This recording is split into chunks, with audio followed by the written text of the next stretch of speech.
Welcome into the Locked On Knicks podcast. The New York Knicks fall to the Miami Heat 110-96 in a game that was not as close as the final score indicated. And so, Alex, we're not going to talk about it that much. Yeah, we'll talk about the game a little bit to open the show up, just get into what worked, what didn't. Spoiler alert, a lot didn't work. We'll probably try to focus on the positives, which, surprise, surprise, happens to include a lot of the bench players. But then we kind of took a little impromptu mailbag from you guys, asked what you guys wanted to hear about.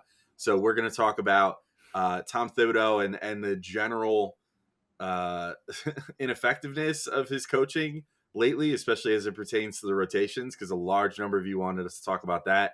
Then we'll talk a little bit about Brendan Brown and how he's done as a color analyst, and end with a really bizarre and fun to think about mock trade to end the show. So you listen to find out what that is. But we're getting into all that next on Locked On Knicks.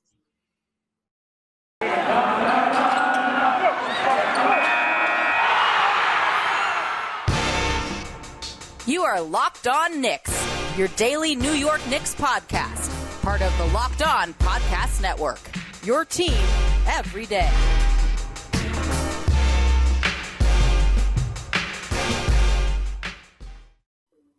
You are Locked On Knicks, your daily New York Knicks podcast. I want to thank you for making Locked On Knicks your first listen today and every day. We are now on YouTube, and you should know that at this point because I say it every show. Please throw us a subscription if you haven't yet. We really do appreciate it. I'm Gavin Shaw, a play-by-play broadcaster. Currently, I went from high school hoops to Long Island High School wrestling. It's a fun ride. He's Alex Wolf, editor-in-chief of the Strickland, the greatest Knicks website in the whole wide world. And we are here to talk about another tough night for the New York Knicks, Alex. A 110-96 loss in Miami to the Heat. We were talking about it a little bit pre-show. I tweeted out right at the beginning of the game. I think the Heat are maybe the single team most well-equipped in the NBA to expose every single weakness the Knicks have. They're more talented. They're more aggressive. They play harder. They play more together. They're better coached. It's just, you can go on and on and on. But this was a game that was over, I think, about 2-3 minutes in. And it felt like teams that frankly belonged at two different levels of basketball. Yeah, can we talk about the high school wrestling instead, maybe? I don't know, break down some of those matchups. I got some stuff. But yeah, we'll save it for the end of the show. I don't know anything about high school wrestling, but I'd almost rather talk about it. Yeah, I mean, if you want to see, just sort of an encapsulation of just how dominant the Heat were, minus Kyle Lowry, I might add. In 23 minutes, PJ Tucker, who I think was probably the biggest kryptonite to the Knicks in this game, and ironically, go figure, maybe the Knicks could have tried going small in this game and yet didn't, because they never do. But PJ Tucker destroyed the Knicks, went 4-6 from three, and was a whopping plus 37 in 23 minutes. I think that's about as good of an encapsulation of the game as you can get when it comes to just displaying just how bad this game really was. I mean, realistically, the Knicks should have lost by about 30. They mostly only were able to get it to a minuscule 14-point deficit by the end by virtue of the Heat throwing all their backups in the game and deciding that they didn't need to care anymore. Something that is another thing that we never see Tibbs do. Speaking of things we never see Tibbs do, which we'll get into more in the next segment, he was just extremely rigid with his rotations, with his game plan, with keeping the starters in entirely too long, even when they're proving ineffectual. So we'll try not to talk too much about that this segment and save that for next. But, I will say a lot of the guys off the bench, and also RJ Barrett, I thought played really well in this game. RJ, 17 points, 6 of 11 shooting, 3 of 5 from deep. I mean, he had a really tough matchup with Jimmy Butler and the Heat for all the Knicks starters, but I felt like almost especially RJ, because they were a team that recognized like how good RJ has been lately. They made nothing easy for him, and yet he still displayed some really good displays of tough shot making, I thought, in this game, Gavin, including like some threes with a hand very much in his face, creating space for himself to get some other looks, getting to the hoop still and managing to finish there a little bit. Got to the free throw line for 4 attempts, even though his free throw woes struggled. or continued where he struggled, only shooting 2 of 4 from there. So yeah, I all in all, I liked RJ's game. I guess that's a good starting point, good jumping off point before we get to the rest of the younger guys on the bench. Yeah, I thought offensively he was awesome. There was no question. I mean, he started off the game with 2 quick trigger threes. I think his release is maybe this is just me like desperately searching for a positive, but I think his release is getting like quicker and quicker. And he just finally, for the first time all year, just looks comfortable shooting from distance when it was obviously such an adventure to start the season. So that's a real positive.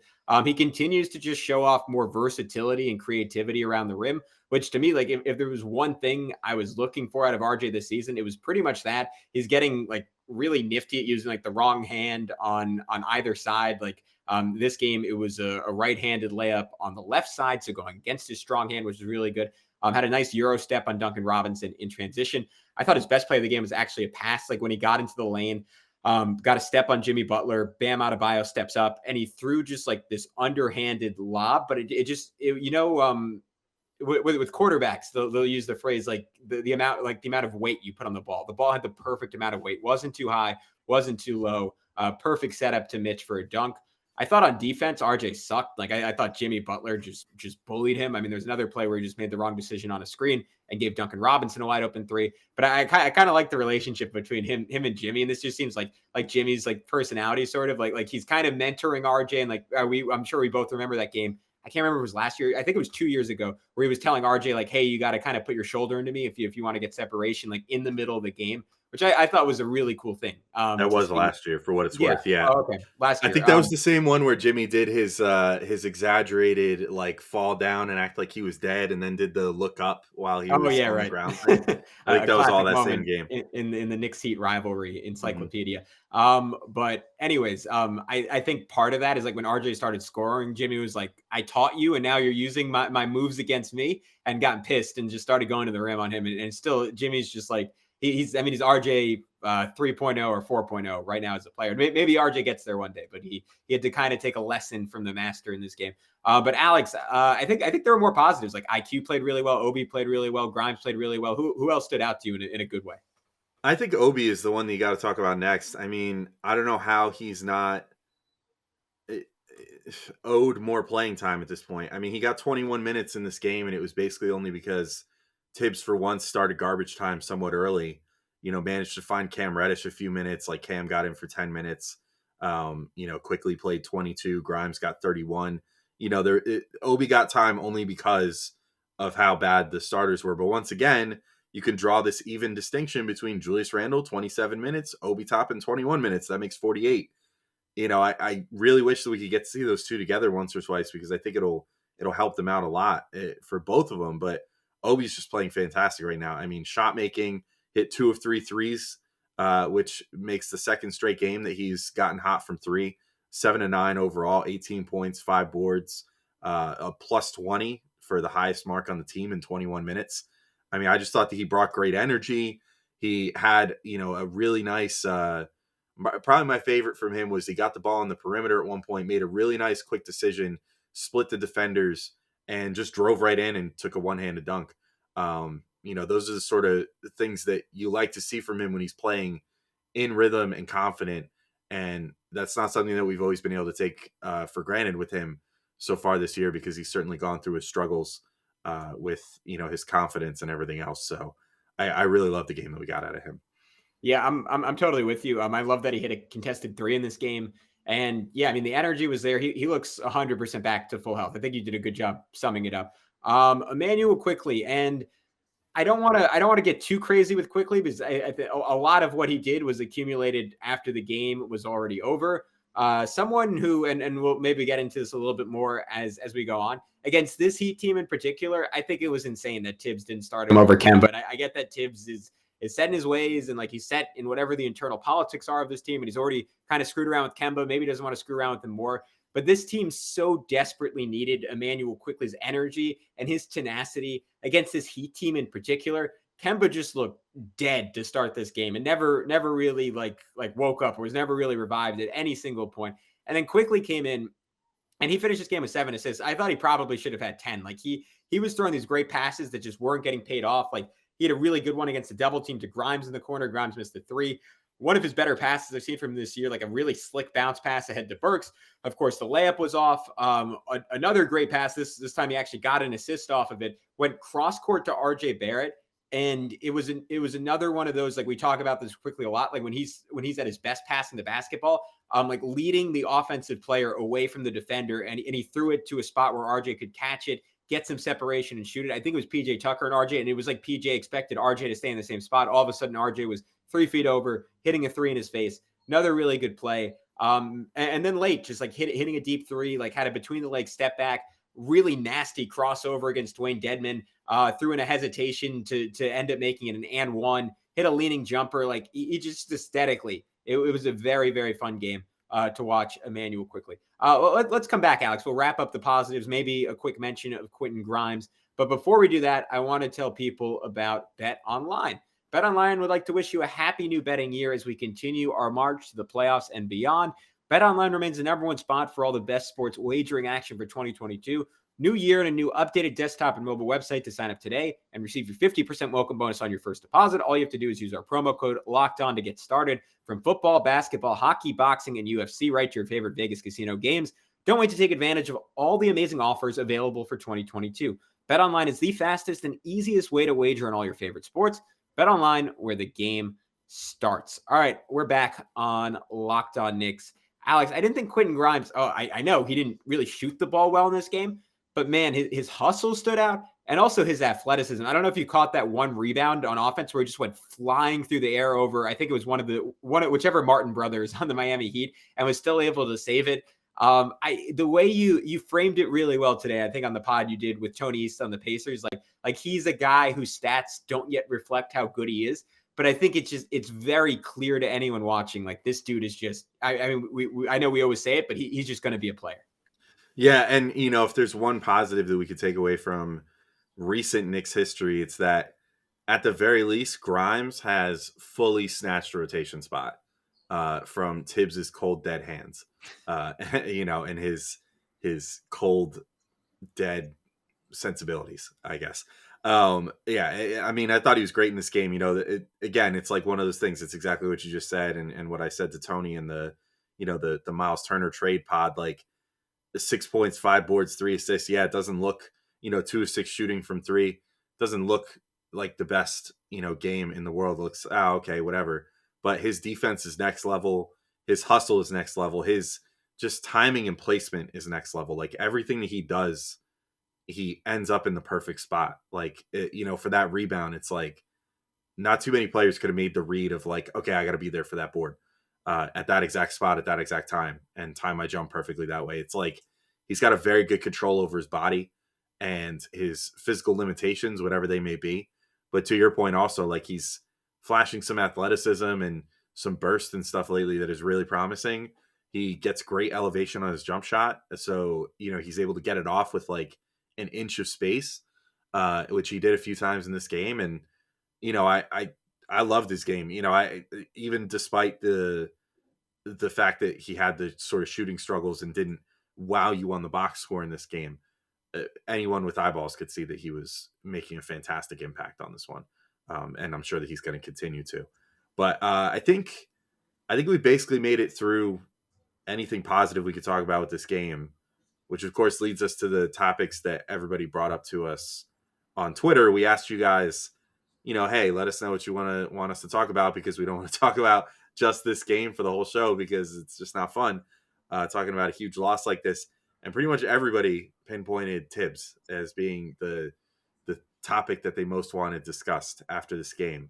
More specifically, his rotations, his offensive system, the fact that Jeff Van Gundy publicly roasted him on the ESPN broadcast, apparently, which I didn't hear. I was listening to MSG, but apparently Jeff Van Gundy made a comment that the definition of insanity is doing the same thing over and over again regarding the starters and how bad that they've been playing this year, which is pretty tough considering they showed a little clip earlier in the game of like, the Heat Knicks rivalry, and showed Van Gundy's 99 Knicks after the Allen Houston game winner, and Tibbs like freaking out behind Van Gundy, after Houston made the shot to, basically win the game there.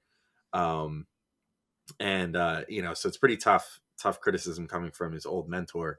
And then the final thing that we got asked, which we could probably get to last, Gavin, is when would Tibbs hit the hot seat, or would Dolan interfere with how poorly the team's been playing lately? So I'll do that to you, whatever you want to tackle first. But what do you think as far as this whole Tibbs thing? Yeah, let's talk rotation a little bit, because to me that's probably the most frustrating part about all this. Like, because we can get into the offense a little bit. I didn't expect Tibbs to suddenly be like Greg Popovich or Monty Williams, or like one of the better offensive minds in the NBA. I did expect him to maybe I didn't expect him to show flexibility, but it's weird because this was like a little bit of a conversation a year ago, right? But the two unit system, like, you couldn't really question it last year. Like, the starters, despite the Elfrid Payton of it all, like, fit together fairly well. The bench was one of the best lineups in the NBA a year ago. Like, it all sort of worked. So that was kind of put on the back burner for a season. And this year, obviously, it very, very much has not worked. I thought there was a great stat tweeted out by Fred Katz. He noted that in this game, like, Tibbs obviously didn't go away from the starters. And that lineup on the season coming to tonight's game was a minus 11.5 per 100 possessions. Kemba Walker, Evan Fournier, RJ Barrett, Julius Randle, Mitchell Robinson. And despite being minus 11.5 per 100 possessions, they played the third most minutes of any lineup in the NBA. So to me, to Jeff Van Gundy, to you, to any Knicks fans with eyes, a heart, and a brain, that is a massive, massive problem. And it should be to Tibbs too. And it's confusing to me why he insists on doing that, because I think we all agree that Tibbs wants the Knicks to win more than any of us. Like, this is a maniacal lunatic who very famously quit dating in his early 20s just to focus on basketball. Like he cares. It's not that he doesn't care. I think a lot of it is internal politics. I think a lot of it is just like his own predilections towards vets, like maybe having a greater mastery of his system on both ends. But to me, like, the way, and like that ties in with what I just said, like, the way to sum it up, like, I think there are certain things that he can't forgive, and they're the wrong things. Like some of the mistakes that Obi will make defensively in terms of rotations, maybe like some of the shots that IQ takes. And it feels like there's just a double standard. I can't tell if it's a double standard or if it's like the specific things certain guys are doing wrong. But it's so obvious, Alex, that massive, massive changes have to be made to this rotation. Like, for one, I would start IQ over Kemba. I would start Grimes over Fournier. I'd be more willing to play Obi and Randle together. All stuff we've talked about a bunch. What are the directions you would go in if you had some sway with Tom Thibodeau? Yeah, I mean, what wouldn't I do at this point? I mean, I agree. Like, well, you didn't specifically say this, but you sort of alluded to it, was saying, like, that Randle wasn't part of your, like, swap out of the starting line. I don't think Randle's fundamentally broken. I just think that the lineup around him is broken, and something is not working, and something is messing with him about how these guys are playing. And, it leads to his confidence, his focus, his defensive ability coming in fits and spurts. And, I think that part of the way to do it, one thing that has been very consistent is if Kemba Walker is playing, RJ and Julius are not playing as well. And I don't know if there's some strife with those guys. Publicly, they'll say that they love each other, but what are they supposed to say? Maybe personally they do, but there have been, I think everybody's had this at some point in their life. Sometimes you could be really friendly with someone, but professionally, not like working with them or whatever, and maybe I just get the feeling that that's the case with RJ, Kemba, and Julius. More specifically, Kemba with the other two at this point, that something just does not work with these guys. And I think it's mostly that Julius and RJ like having the ball in their hands more. They have had this, like, burgeoning chemistry between the two of them that started last year and is now carrying over into this year. And, at their best in these last number of games, they've really looked great together.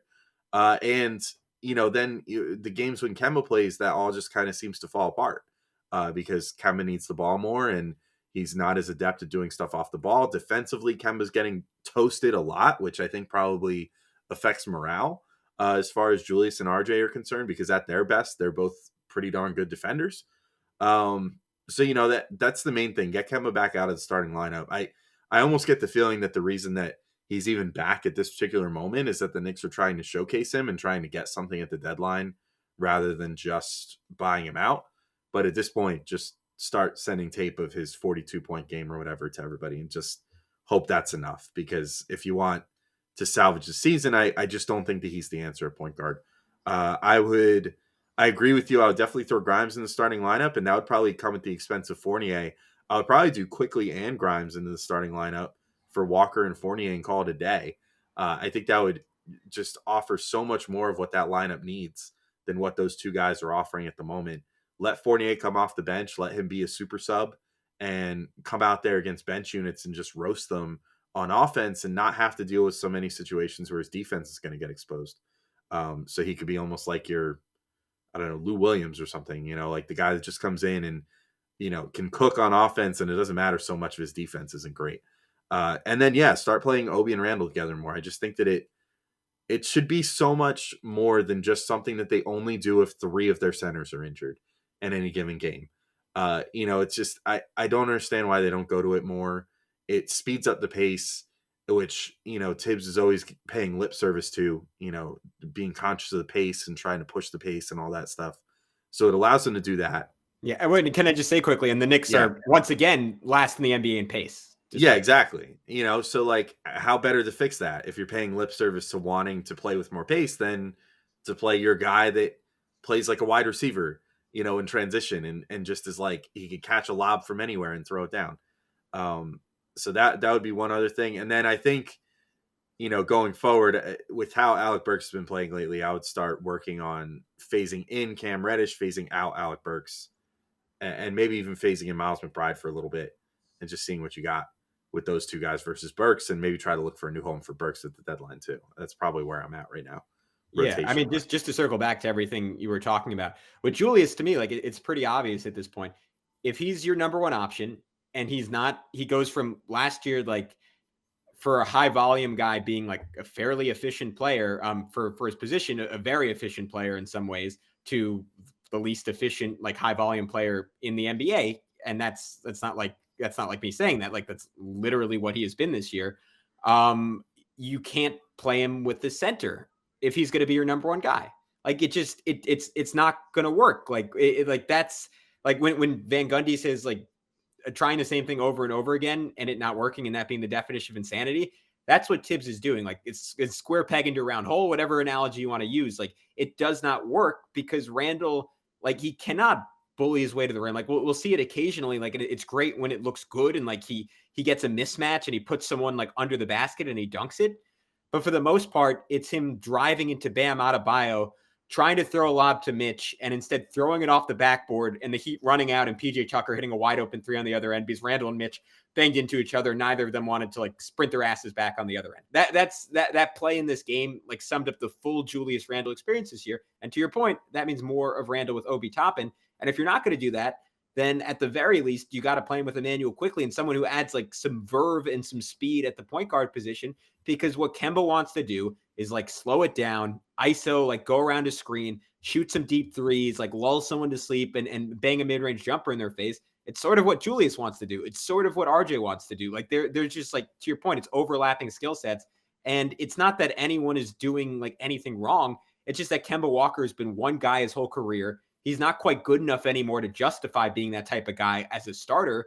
And because of that, like it just doesn't fit because you're asking a diminished version of a star to play in a way he's never played before. And maybe in a year, like Kemba will be ready to just be like spot up Kemba. But if he's going to be spot up Kemba and he's going to suck defensively, then you can't justify starting him over Immanuel Quickley. So you can logic this a million different ways, but it all comes back to the same thing. Kemba doesn't work with the starters. Randall doesn't really work with the center. If you're going to insist on playing Randall with a center, you better play him with a point guard that fits with him. Yeah, and the whole point of that too, and this comes back to, is Quickley a point guard or a shooting guard? But the reality is he's sort of the best of both worlds. He's great in spot up situations. He's gotten so much better at creating, for himself and others, particularly for others, that, he can be so useful for Randall because then he now is, getting so good at drawing defenders away that he could set Julius up for pick and roll, pick and pop situations on the rare chance that he's not handling the ball. But if Julius is handling the ball, or RJ for that matter, and they get inside and want to kick it out, you can always count on Immanuel Quickley to make that shot. Just like currently, little bit of cold spell recently aside, you could pretty much count on Quentin Grimes to make those shots too. So I'm with you, man. Like, I think that is the problem with Kemba. You know, they took a gamble. They said, hey, this guy got bought out. We'll throw him, you know, a low risk contract and see how things go. And unfortunately, it's just not going. You know, that's the answer. It's not. And it's not going to work. And Kemba's, you know, basically got to go back out of the lineup at this point, or have some sort of recalibration where he can become a featured guy off the bench more so than a player that's starting and being expected to, you know, take reps away from better players in the starting lineup. And you know, that's going to require a lot of recalibration on his part. I don't know if he's got it in him. I feel like he's probably just going to go the route of, you know, another guy recently who was a Kemba Walker-esque player who had injuries and you know, being slowed down sort of derail his career in this way would be like Isaiah Thomas with the Celtics. You know, I think that's kind of just the path that Kemba's going down at this point, where it's just like his body is kind of failing him now, and he can't play as well as he used to. And, you know, his style of play is not conducive to being successful unless he's at 100% health, which he obviously is not anymore. So yeah, I mean, that's where I'm at with that. I guess if we were gonna, I don't think we have to really talk too much about the offensive system either. I think that we've made our thoughts on that pretty well known. You know, it's just like, be better in transition, you know, run things through Randall better, try to space the floor in a better way as much as you can, even if you're playing a true center out there. Yeah, I don't know. Do you have any other quick thoughts on that before we move to the hot seat part of this? Yeah, I mean, I'll start off with the qualifier that they're like, just they're better people than me to talk about that, because I can't say like I have a full comprehension of NBA offense and like what people like Monty Williams do that work really. I mean, you watch like someone like Steve Jones on Twitter like break down Monty Williams offense, and it's like basketball porn. Like it's like they're just all these like options and like offshoots and guys like back cutting. And to me, my confusion with what's going wrong is it that Tibbs's system is just so rigid that you don't have that optionality? Or is it that the Knicks don't have players like, which is like the basketball creativity to say like, hey, I know like on this play, I'm supposed to loop around and cut into the opposite corner. But if instead I do like a little V cut and I end up at the basket, I'll have a wide open layup. And I think that's where my confusion lies. I think a large extent of it is that these guys like under Tibbs, especially this year, are sort of basketball robots. Like they have to be in their spots, like and maybe a lot of that is to make things easier for Julius. And we talked about this last year, like, and last year was such a positive, right? That Julius always knew where Reggie Bullock was. Like he could drive into a triple team. There's no way he ever got a chance to look, but he anticipated that Reggie would move 4 feet to his left and be wide open behind the arc, because that was presumably the pre-assigned read. So there's a good aspect of that, but this year it feels like there just should be more improvisation, and it's just never there. Like even if someone would be open cutting back there, they're like, better not do that because Tibbs doesn't really want me to. So that is my very novice take on the situation. Yeah. So we can move to the whole other part of it now. So yeah, two separate questions, or actually three people asked something along this line. When does Tibbs hit the hot seat? / when does James Dolan interfere? I don't know. I'll throw that to you first. What do you think as far as what the timeline is for Tibbs at this point? Now with the Knicks 3 games under 500, a little over halfway through the season, things obviously not looking too good right now for their chances of doing anything more than like a play-in game this year. I don't know. Where do you stand as far as that? Yeah, I don't think anything's going to happen until next year. If they come out next year and they're horrific, then I think that conversation will be a thing. I cannot imagine this. I just think this front office invested too heavily in Tom Thibodeau. They made him their guy. They rebuilt the culture of the organization in his image, and it worked spectacularly well for one season. And even this year, the Knicks, I mean, since the first 10 games of the season, this was a stat in the Knicks Film School newsletter, they've been the 8th best defense in basketball. Like this isn't a roster that probably should be the 8th best defense in basketball. Like that's Tom Thibodeau. Like if you want to rip him for everything, you got to give him some credit for that. You got to give him a modicum of credit for playing someone like Quentin Grimes, who I think is a younger coach, like as good as Grimes has been, and as much as he's like a Tibbs type player and how he defends, I think he would have been getting 8 minutes a game as a rookie at most. Like he would have been a break in case of emergency guy. So I know I'm grading Tibbs on like a baby scale now, and obviously there's a lot wrong here. I think I'm not at a point where I'm calling for his head. Like there are nights where I am and I kind of want to, but overall I'm not there. I think this front office is so far from being there. Like I don't think it's a concern. As far as Dolan, I don't see it happening unless things like really, really spiral out. And given the Knicks' upcoming schedule, maybe they will. But I would bet Leon Rose, when he took this job, said, hey, if I'm going to do this, there will be bad stretches. You can't like go out in the media and like blow this thing up, because that's a detriment to everything I'm trying to build here and the image I'm trying to rebuild and the environment I'm trying to create that will eventually attract free agents. And look, James Dolan, like probably not the best at like keeping his promises or following instructions like that. But just given how quiet he's been the last year and a half, I think it's going to take something like quite a bit worse than this for him to come out and speak publicly. Internally, I bet there's a lot going on. Yeah, I'll just say, like, I'll briefly say with the Dolan thing, like, I think, I don't think he would say anything either. I think that Leon Rose, more so than any of the execs that he's brought in, dating back to Phil Jackson, is the one that he respects the most. I mean, mostly because Leon headed up CAA, where Dolan's passion project band is represented.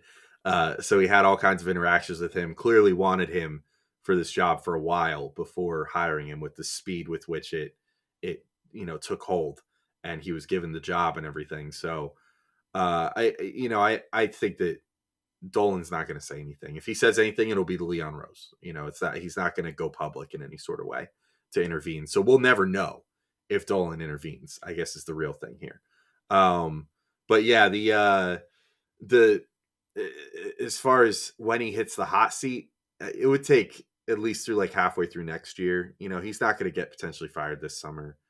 My only thing is I wonder if maybe there might be some sort of insistence, almost like the arrangement when Frank Vogel got hired with the Lakers initially, where they say sort of like, we're going to hire an even more high-ranking assistant than like Johnny Bryant, who's your current like lead assistant, to be sort of your offensive coordinator because we're not happy with how the offense has been.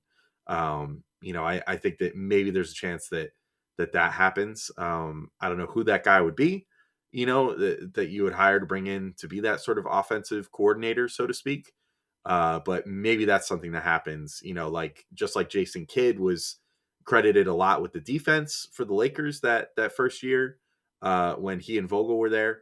Maybe Tibbs gets his own version of Kidd hired, but someone who's more of an offensive mind. I almost wonder, I mean, it's wild to think, but I almost wonder if like Mike D'Antoni would potentially be a guy that if the Knicks threw enough money at him would come work with Tibbs. But there might still be a little too much sour grapes there between the org and Mike D'Antoni. But that's basically where I stand with that. I figure we can real quick just knock out the last two things here. I think you said that you watched mostly on mute for this game, so you didn't hear too much of it. Tortured situation for any Knicks fan. My roommate had the Nets game on, so I was I was reduced to mute. Yeah. So, we've talked about him before. What are your general thoughts on Brendan Brown, who's called the last two games in Clyde's place, sort of in an emergency capacity? I don't think Clyde has anything wrong with him. I think he just had to call out, so they've kind of didn't they say it a back issue, or Breen made some reference to that? I don't know. I didn't know exactly. He couldn't fly because of that. I think. I thought initially it might have been because of the weather the other day at first, but yeah, maybe it's something with his back or something. Hopefully Clyde's okay. But anyway, Brendan Brown has stepped down from the radio booth down to the courtside level for being a color commentator on TV for these last two games. He usually gets one or two opportunities a year to do that. What's your general thought on Brendan Brown? Yeah, I think he's solid. I agree with what you were saying pre-show. Like I think his basketball knowledge is unquestionably pretty good. I think his presentation needs to be a little bit better. The voice isn't quite all the way there. And I think he steps on Breen's toes occasionally, which is interesting because usually like radio is like much more of a play-by-play guy's medium, while TV's much more of a color guy's medium. But like sometimes like he's like I find him like recapping the plays and I'm like, all right, just let Mike do that. But overall I'm good with him. I think he's pretty solid. Yeah, I'm a little more bullish on him. Like I really like what he brings as far as his insight into the game. I think my main thing with Brendan is basically it's like what you said. His presentation is not fantastic. Like he definitely speaks more like a radio person, where he he's more like loud, I guess, in the way that he speaks. And I don't mind his voice so much, but I just find like his general style of how he goes about presenting certain things, and like he ends on with like a big flourish sometimes, and Yeah. it's just such a contrast to how Clyde does things, where he Weatherman in a storm is what we were saying. yeah, it's like a weatherman. Yeah, exactly. Yeah, Like he's he's getting out there. blown over by a tornado Yeah. as he's announcing. Yeah. Threes are coming down like crazy out here, Mike. It's insane. The Knicks are not defending the 3-point line well. It's sort of like that. You got to send someone in, Mike. You got to send someone in. I'm not going to make it. Yeah, but I would say out of all the candidates available right now, he's probably the guy that I would say if Clyde had to retire tomorrow, I would most appreciate if they made Brendan Brown the guy,